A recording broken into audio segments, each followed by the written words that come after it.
Thank you for coming, everyone. And thank you so much, Khaki Labs, for this opportunity to speak about the intertidal.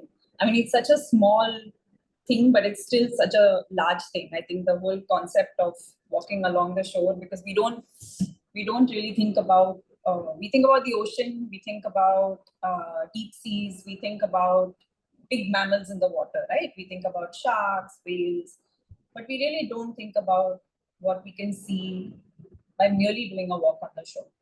And this is just a little attempt to bring you a little closer to creatures that we can actually go meet ourselves after this talk, hopefully. So I'm just going to start by telling you, does everybody, I mean, I won't be able to find your responses. So I'm just going to go ahead and tell you what an intertidal zone is. It's very simple. It's just the stretch of land that is covered at high tide and revealed at low tide. That's the only thing. And the land that's revealed at low tide, when the water recedes, there's an entire civilization that comes alive. And we usually go to the beach when it's high tide, right? We like a full beach, we like roaring waves. But when the water recedes, something truly magical happens. And that's what this talk is going to take you through. The reason I actually talked about it is that when we think of Mumbai, these are the things that come to our mind, right? We think of traffic, we think of pollution, we think of plastic on our shores, we think of just sometimes when people say Bombay, you think of very, very different things. But then this is also Bombay, right? That's a flying fox and it's usually outside our window. This is also Bombay.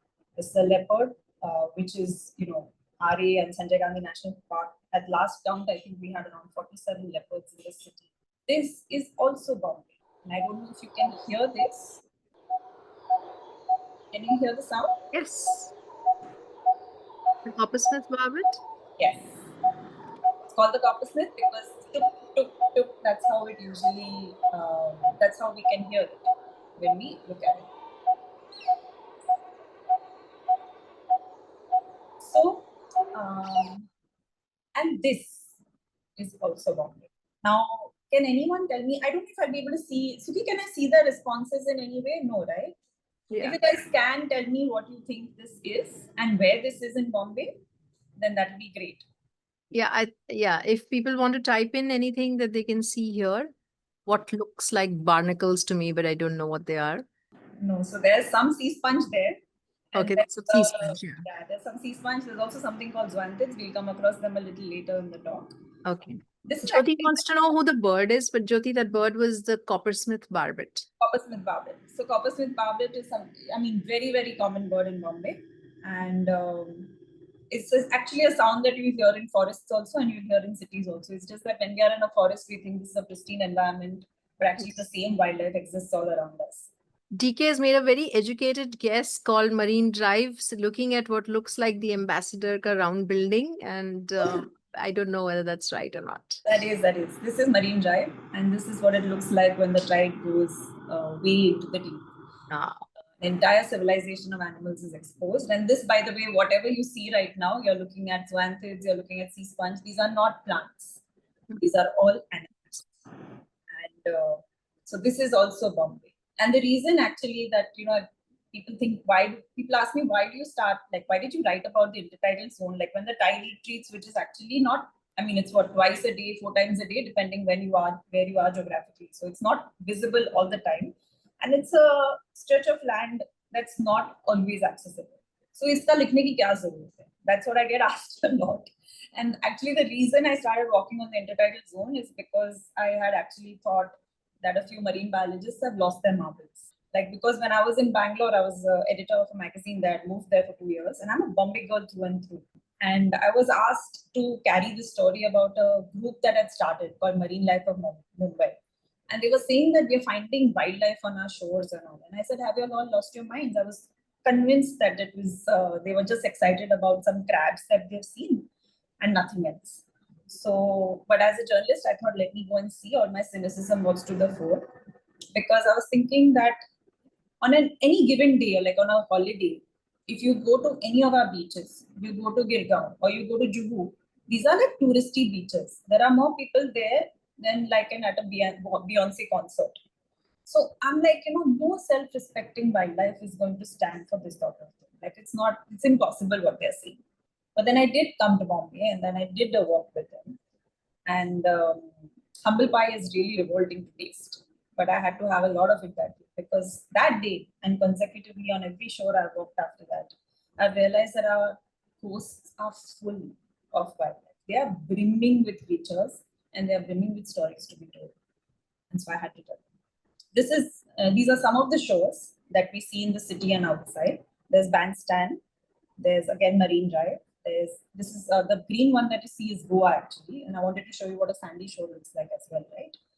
And basically, when the water recedes, there are all these pools of water that get left behind. Those are called tide pools. And that's where it's actually a hobby now. Like it's also a research subject. Tide pooling is quite popular, not so much in India. Now it is more than it was. But globally, people tide pool as a pleasurable activity also for research, like birding. So this is actually how we go. We go to the shore when the tide is low. We go deep into the intertidal space, hunt over lots of rocks, and look for small creatures. And it is truly an exercise in getting to know your city a little better. And that's where this started. Sorry, did I miss a question or something?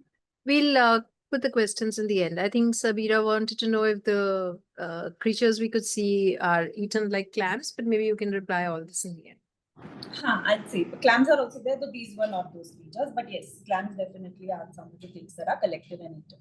And from there, a book came about because I had no confidence before because I was like, I'm not a scientist. But Mr. Chapgar, the late Mr. Chapgar, is one of India's pioneering marine biologists. And I say this not just for the marine world, but I use this in my talks to tell everyone that the natural world, not just the marine world, is not the sole prerogative of the technically trained.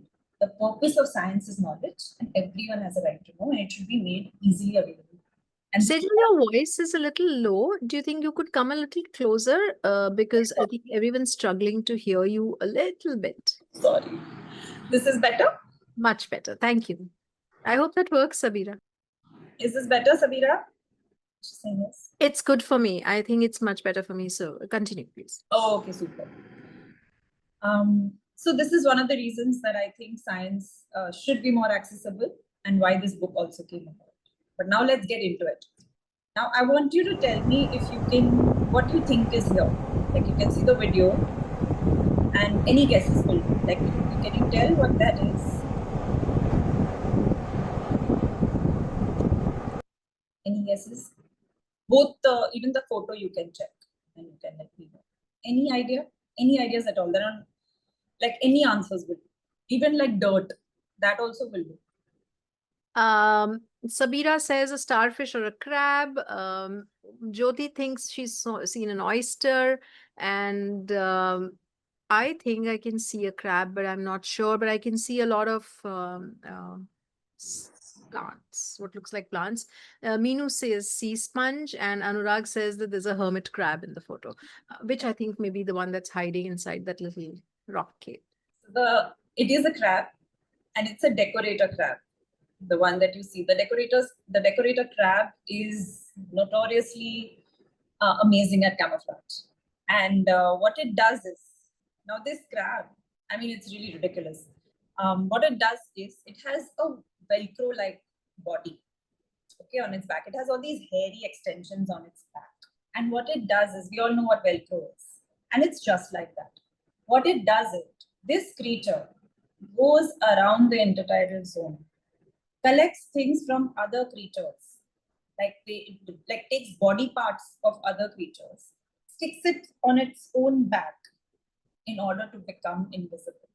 So it escapes prey and can hunt. And it is so good at this that it actually, there is a crab in New Zealand, a species of the decorator crab, that's getting so good at this that not only is it taking things out and sticking it on its back, it's also doing patterns.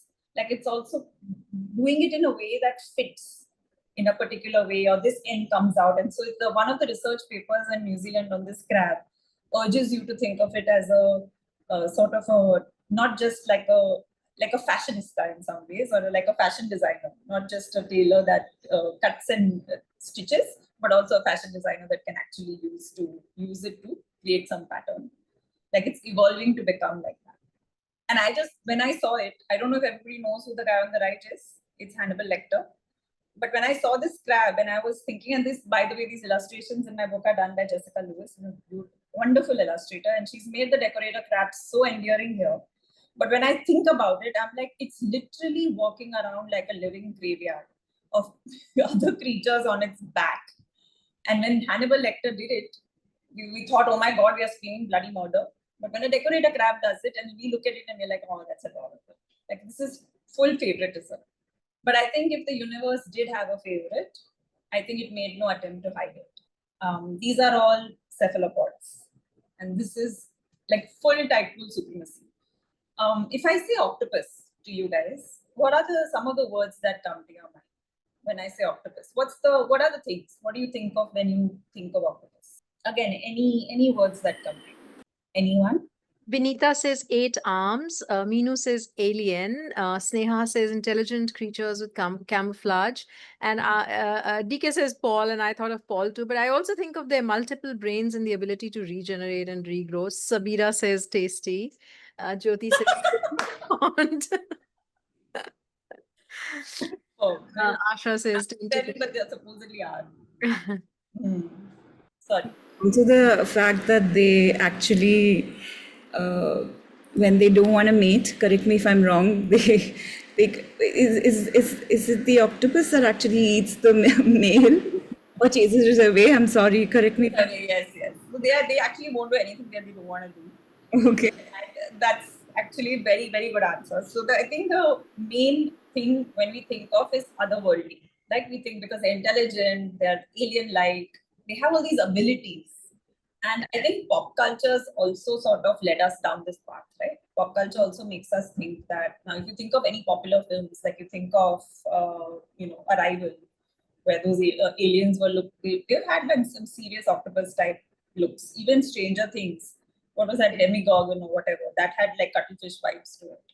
And every little pop culture in that sense has always kind of pushed us towards, even Pirates of the Caribbean, Captain Davy Jones had that whole cuttlefish thing, octopus thing, tentacles going on. And that's why that's why we think of them like that. Like even before pop culture started this whole, narrative about them, actually myths and legends also, they lent themselves to this. So in 1848, like a crew of the African coast spotted this giant squid in the ocean. And they described it as a sea serpent and a monster from the abyss. Like it was a giant squid, it was huge. But I think the kind of narrative that formed after that, like the beast was unlike anything they had seen before, and all of those things happened. And even later, and it was interesting because around the same time, there was research was starting to come about that the ocean is actually not a place of folktales and myths, but actually full of creatures, and it's a living house. Like there are things that live there. So I think it was an interesting time in history, even for research, when stories and myths and folklore came about, and then research tried to sort of go to the depth of the myth and find out what the truth is. So cephalopods, with all their powers, I think sort of lend themselves to this kind of narrative. And they are. So much of what you all said is so true, right? They have like, they bleed blue, they have 3 hearts, they have, and octopuses actually have neurons on their arms. So it's basically they can sense and feel, they can feel everything they touch. So it's like, imagine having a tongue on your fingertips. They can taste, it's all chemosensation. They can understand what you're feeling. So it's a very, very evolved type of power. And that's why we think that they're very intelligent. And even on the shore, if you see them, they clock your presence, they run. The other creatures don't behave like that. So you think that, wow, this creature is so intelligent. But I was speaking to this octopus researcher, and she said that there's a little bit of danger in thinking about this like this, because intelligence, we think it's intelligent because it's like us. I think we have a human prerogative, like a human lens. We see it through that. But actually, maybe a sea snail is probably more intelligent, but it's just not, we can't really see because we don't think like it. The octopus, actually, even the eye layout of the octopus is quite close to what ours is. So I think we kind of feel a little bit of a kinship, which is why we think it problem solves. It does, the marshmallow tests, and there's always something every week. If you open the paper, there's something new that the octopus can do. Like when I was writing this book, I was thinking every week someone would send me some research and saying, "Hey, Sage, this is now what they can do. This is now what they can do." I was like, by the time this book comes out, if they can make tea and do like a dance and all, I'd still not be surprised. So I had to keep a cutoff date for every article that I could incorporate into the book. But something that I think is even more amazing, and I think something that we see a lot, is their ability to camouflage. And I just wanted to look at this thing. There's a minute, this is at Drew Beach, by the way, while walking, not going deep into the water. And there's a minute where you'll see its color change. There it is. Whoa. Crazy. Wow. And see, that's the beauty of it, right? You didn't have to buy a ticket to go. You didn't have to go to an aquarium or anything. All it took is a walk at the beach. And you saw behavior that a creature is doing. That's very special. And that's exactly how community builds. Now I want you to meet this other cool creature. This is one of my absolute favorites on the intertidal. I'm sure a lot of people know who the guy on the left is. He's Hawkeye from the Marvel Universe. And one of his superpowers is that he never runs out of arrows. And the thing is, if the cone snail and the Hawkeye were to have a match, and he would say, "Oh, I never run out of arrows," the cone snail would be like, "Bro, hold my beer, please." Because this is what the cone snail can do. You see that proboscis, right? That's how it feels its way. But the other thing that this creature has is a harpoon. It has a harpoon inside. It's like, a lot of sea snails have teeth on their tongue because they need to rake things off the intertidal, right? That's how they eat. So this guy has a harpoon inside. And what it does is, when it sees something it wants to eat, it shoots this harpoon on that creature, say a fish, impales it, reels it inside, and then swallows it whole. And you think, wow, that's damn cool. But that's not all. The harpoon that it is shooting, the minute that harpoon leaves the snail, another harpoon. You've all seen those milk bottle factories, right? Where the conveyor belt, one bottle comes like this, then it goes out, the next one comes like this, it goes out. Just like that, the minute the harpoon shoots, another harpoon, ready and laced with venom, takes its place. And he can shoot it again. And it's the venom that it has in this harpoon kind of paralyzes the fish. So it can't even escape. Now I was like, oh my God, this creature is just so many powers in one. But the universe was like, wait, that's not all. There's more to this creature. Now the cone snail is like a little bit of a scientist, has a lab in its head or something. So it can actually create toxins for its venom, different types of toxins to either hunt or to defend. So if I want to hunt something, I'm going to make something else. If I want to defend myself, I'm going to make something else. And because there are so many permutations and combinations of this creature that do this, there are at least, so for example, if there are 500 species of cone snails, 500 different types of toxin, that if you make all this, there are at least 250,000 permutations and combinations of toxins that this cone snail is able to create. And this is at last count. I'm sure there are more now. So, which is why there is no antidote to this creature. And which is why I think when scientists talk about cone snails, say, if it's a cone, you leave it alone. So it's one of the few creatures on the intertidal that is actually a slightly harmless, a creature that can cause you some harm if you wrestle with it.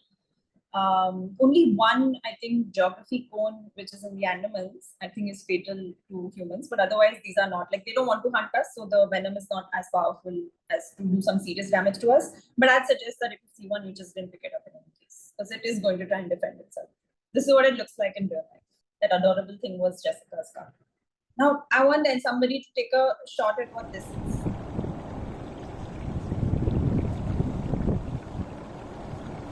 Wait for it.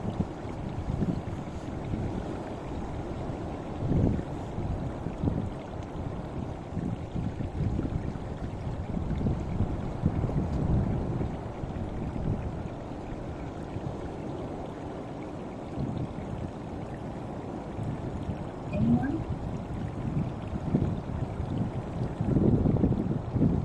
Veera says sea anemone and Vinita says sea flower.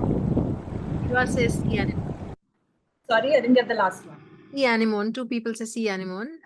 Eva and Veera, and Vinita says a sea flower. So these are great guesses because they actually do look like that. But the answer is actually a worm. A worm. A worm. Okay. This is a feather duster worm.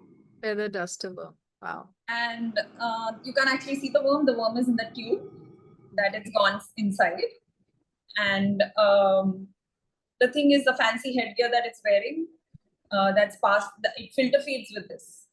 Basically, what you saw outside is it's its head. I mean, what's on top of his head. And it catches food with this. But And this is its natural color? This is its natural color, the orange? Yes. You'll see it actually, you'll see a lot of these. We saw them in zoo as well. And yeah, I think they're in a lot of shows. And they're very small actually. So a lot of this is, you know, I've gone very close to the creatures. It's this tiny, it's very small. It's a really small creature. And usually when the water is not out, basically what it's trying to do is that when the water is not on it, when it's dry, that's when it's inside completely. And when the water flows in, when the tide's coming in, or when the water comes in, it's in a tide pool and it's submerged, that's when it's going to come out like this to feed. This is a sea fan. This is, and I wanted to show you this because, so this is part of the coral family. And the reason I want to show you this is actually, when you think about the intertidal zone, everything becomes a house. Like, the whole shore is a house. Then every creature also becomes a home because they have other creatures are trying to feed on it. So this is a sea fan. It's a soft coral and also Schedule 1, by the way, which is, you know, it's protected under Wildlife Act. And when you go close to this sea fan, there are small skeleton shrimps that are on it, that are living on it and feeding on it. And I just kind of think that how insane is this, that everything in itself becomes a house. Now, if you think of shorelines, look at it, how pretty that looks. And it's not a small sea fan. Now, imagine the kind of life that's living here. And how beautifully they've learned interdependence. Yeah, exactly. And the thing about the intertidal zone is, guys, that, you know, I think it's a tough place to live. And the reason for that is when you think about the intertidal zone, when you think we are beach guy and you see the tide has retreated and you see that all of these crabs and everything is out. Now think about this. If you were living in that space, if you had a house in the intertidal zone, for example, your house would be facing intense heat through the day. It would be facing cold moonlight in the night. Twice a day or more, wherever you're situated, it gets saline water ka ebb and flow. Twice a day. It's coming, tide is coming, tide is going out. And the last thing, there are predators from the deep, from the shallows, and there's predators from the land also. So every time you build your house in the intertidal zone, imagine you're a crab and you build a house. The tide comes in, your house is gone. Again you build it. Tide comes in, your house is gone. Again you build it. Tide comes in, house is gone. It's an endless cycle of impermanence. And that's why these creatures with their superpowers are so special. Because nowhere else does this happen. If you think about the natural world, deep sea mein itna sara sunlight is not there. Then when you go to the forest, there's no saline water ka ebb and flow. Very specific conditions occur on the intertidal zone. And that's why the animals who live here adapt in a very, very strong manner. They have to have these powers and they evolve to have these powers. And that's why, see, it's so beautiful. Everything becomes a house. If you stand still long enough, something will start living on you. Sometimes it's very special because there's Haji Ali in the distance. And this little sea slug, it's called a nudibranch, it's a sea slug. This little polka dotted wonder out in the day. It's called the Bombayana. Now it's called the Bombayanus. I think it was spotted again in public record, I think after some 76 years or something. So I think it became a special thing. See, this is also some way, and I think when we engage with places like Khaki also, I think that's what we're looking for, right? We're looking for ways to engage with our own cities as well. It's also travel within our own known spaces, and yet every time something might surprise you. Like this creature, I'm sure fishers and all had seen it. It's not like it was rediscovered or something. But in public record, nobody had taken documentation of it for some 76 years. And it's named after the city, so it's pretty amazing. A lot of jokes then started about it, Bombay Ana, Bombay Ana. But that was pretty special. There was a special evening on the intertidal. I think someone said hermit crab before, and this is a hermit. And in the book, I've chosen this as a mascot of sorts because it tells the stories of all the creatures. Because I think as people who live in this city, I think we can really relate with this crab. Like, it is not a true crab. So it's not got a hard carapace or anything. It's a soft animal, creature. So it needs something hard to protect itself from the sun and from predators. So what it has to do, this poor thing, is it has to take shells that have been abandoned by other sea snails and they've died or something, and those empty shells is what this guy carries on its back, and he struggles across the intertidal with this. And there are many of them. There are many hermit crabs, which immediately in my mind puts like a local train, because every time you go to a shore, there are hundreds of them and they're all like fighting with each other, crying for space, very Bombay. And then a truly weird thing happens to it, that it at some point it outgrows this shell and it needs a bigger shell. And I was thinking to myself, how much more Bombay can you get? Because like a bigger, better housing opportunity is always on the horizon for you. You're always chasing that particular deal. And which is why I think the hermit crab became a very special part of our storytelling, even in marine life of Mumbai.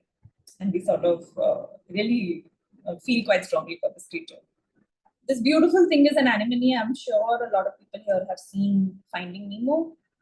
And its deep sea cousin is where Nemo stays with his dad. These beautiful swaying tentacles of a property. And there are many different species in Bombay. It's very, again, belongs to the same family as corals, jellyfish, and this is a sea animal. That's one is in Haji Ali and the other, this is in June. This is again an illustration by Jessica. I hope there are no children here because I'm going to talk about a weird reproduction thing that the ones in the middle are flatworms. Now, some species of flatworms reproduce in a really strange manner. So when a flatworm wants to mate, and they have both male and female parts, okay, both the creatures. So they will get together, they will take out their penises, and they will try to stab the other one with it. And they both want to be the first one to impregnate the other, because neither of them wants to be the woman in the relationship, because it's too much trouble carrying the eggs. So the whole point of this exercise is so that they can be the first one to impregnate the other. So yeah, flatworms are wild. The ones on top are sea hares. They reproduce in this sort of line, like a conga line.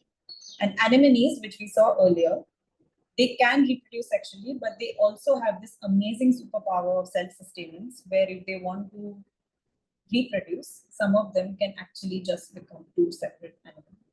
This somebody said before is a sea sponge in that first photo.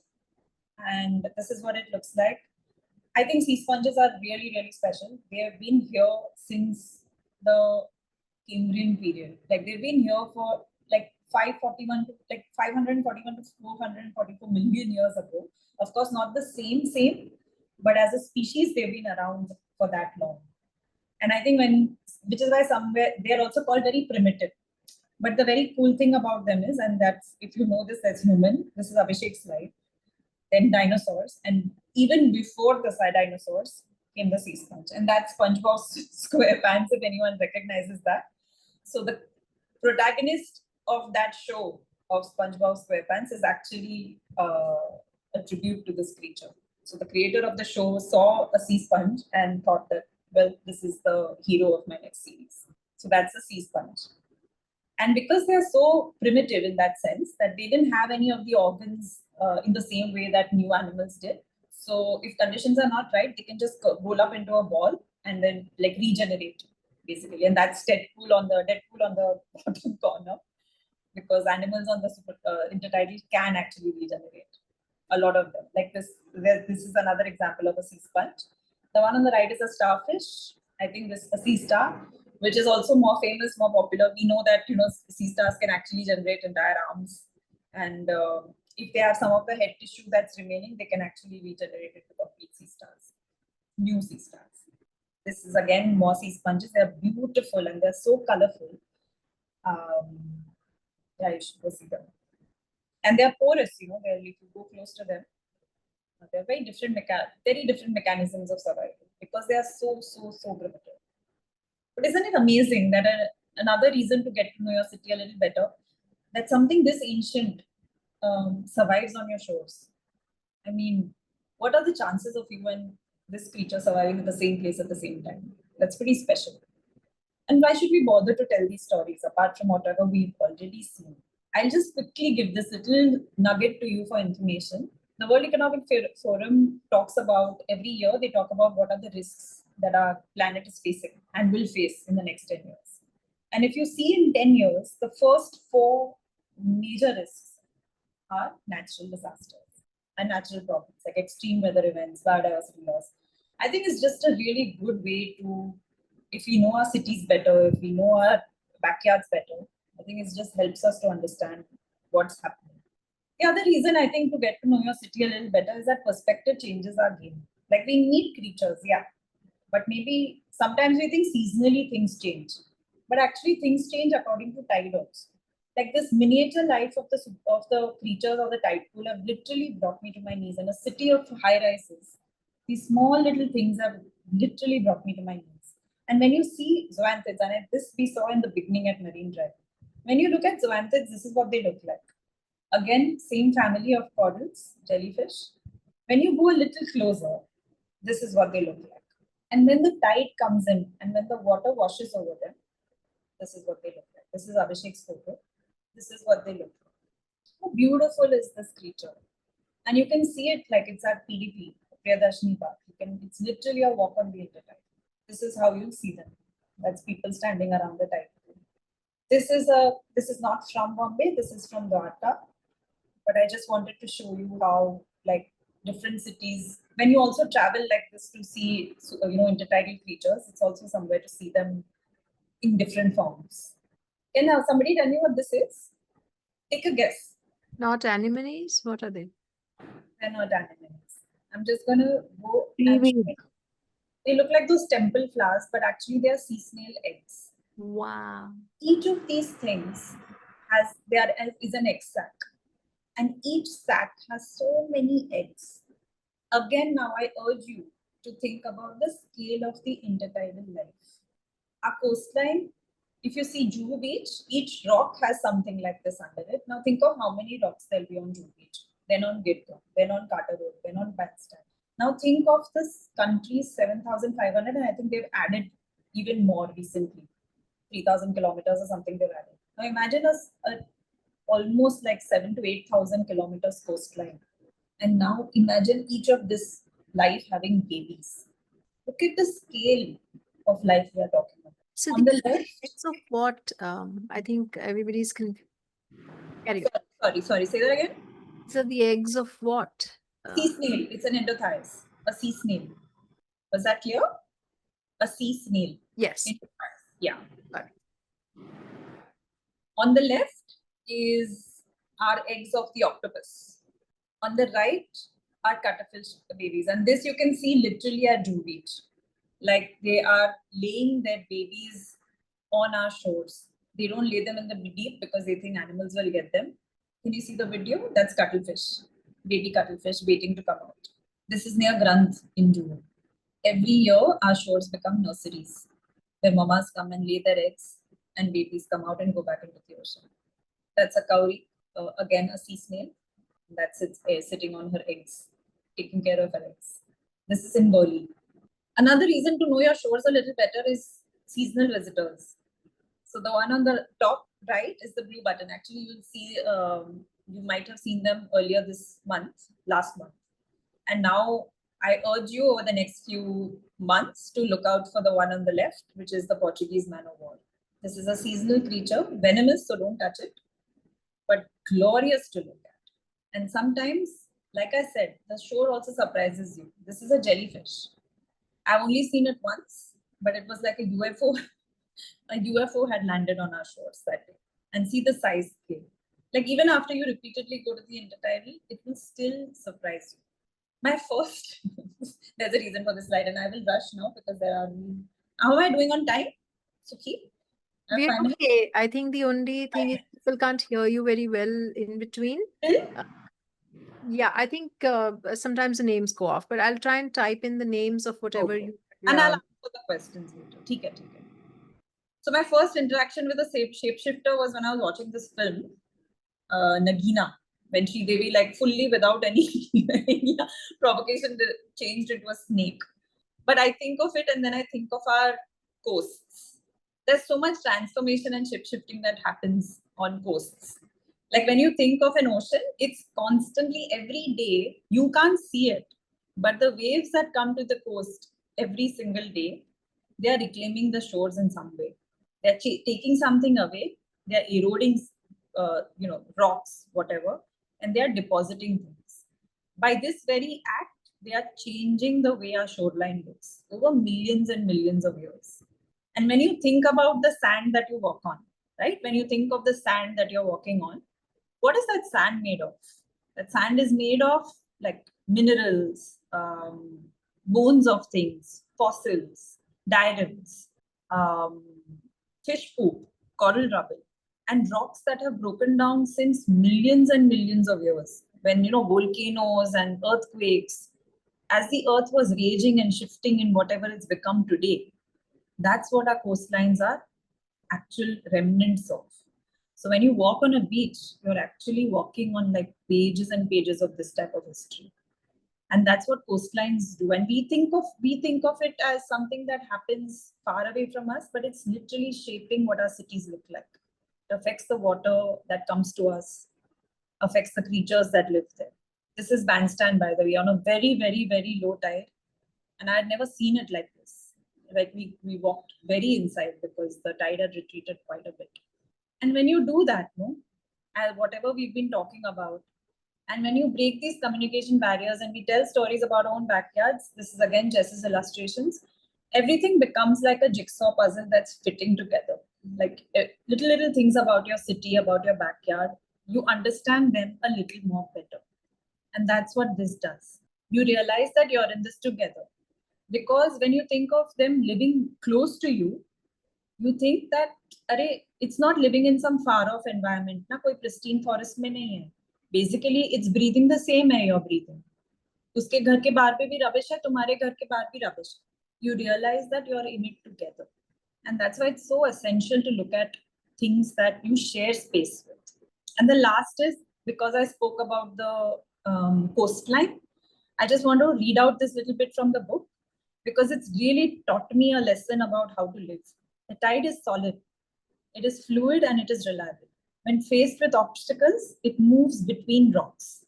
It slides between crevices. It makes its way.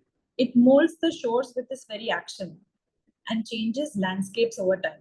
It makes its way. They say go with the flow. And you know what? Maybe that's not half bad advice. So that's what the intertidal zone has taught me a little bit about life.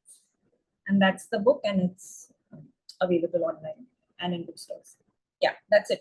Lovely, Sejal. Thank you so much. I love the way that ended with such great advice. I love the creatures that you brought to us, most of which we can see right here in our backyard if we were to give it half a chance.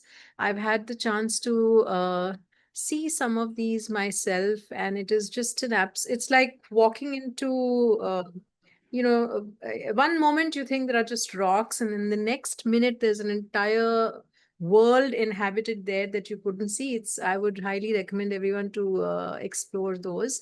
I just want to run through some of the animals that you've talked about today, creatures, and I'm going to ask everyone if they'd like to vote for their favorite creature that you've talked about today.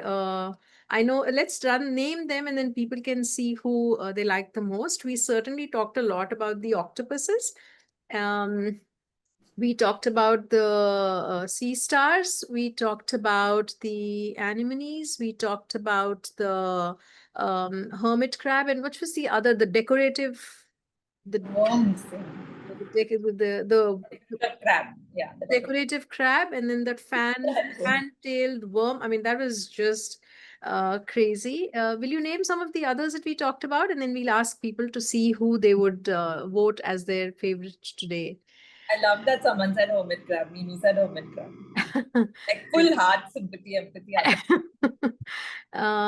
We talked also about those flat worms that try and show who wears the pants in the house. So those were interesting. And also jellyfish, of course. We talked about the jellyfish. We talked about the Anemones. buttons. We talked about the man o' wars. Manowars. Portuguese man o' wars that you showed us. We talked about the cone snails, which I figured out today are, more dangerous than I thought they would be. Yeah. Lovely, lovely. Those are, so I'd like everyone to share share in the chat who is their favorite. A lot of people have voted for sea Yes. snails, hermit crabs, jellyfish, Octopus. Yes. So lots of compliments for what you shared here today. I missed Sabira's comment where she mentioned that the FIFA World Cup has the octopus that's predicting wins. Yeah, I think that's Oh, that's true. yes. And of course, Nitasha saying, is there something that they can't do? And I really, if you read a few books and see some of the stuff that they do, you really think that's a right statement for them.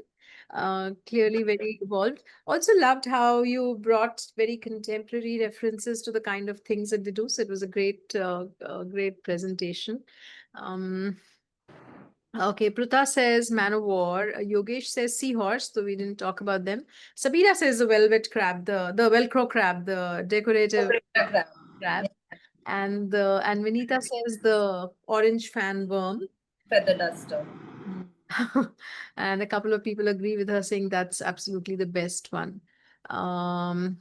Yogesh would like to know how to contact you for more insights. Would you like to drop in some contact for Marine Life of Mumbai or for yourself in the chat box? So Marine Life of Mumbai is on Instagram. Pradeep sir is also here, I think.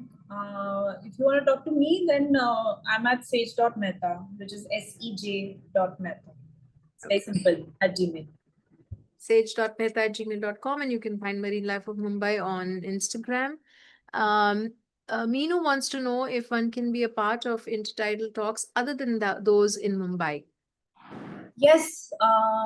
So now Marine Life of Mumbai has started. Marine Life of Goa is there. Marine Life of Andamans is there. Marine Life of Chennai. So Yuvan Arrays has a group in Chennai as well.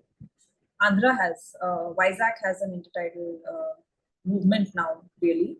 So that also. Is there a specific city that you're interested in? You should start one there if you can. Vinita would like to have your Instagram handle if you can share that. And yeah, that would be lovely to see more. Okay, did I put that Sage Mehta at? Correct, that's correct. All right. Yeah. Yeah, and the book is available as well. Yeah, book is available online. It's basically on Volkswagen, Amazon, and bookstores. And very in happy news, it's got its third reprint last month. So now it's out in paperback as well. It's called Superpowers on the Shore. The title of today's talk is the name of the book also, The Superpowers on the Shore. Wonderful. So I think people are divided between there's no one clear winner. Lots of yes, we all have our favorites, and I think we'd love to go and explore more of these creatures. And thank you very much for bringing them to us today. And thank you for this lovely engaged audience who participated so well in this more interactive than just a talk kind of a talk. Thank you so much, Sejal, and thank you everyone. And see you all Saturday. Thanks a lot. Thank you.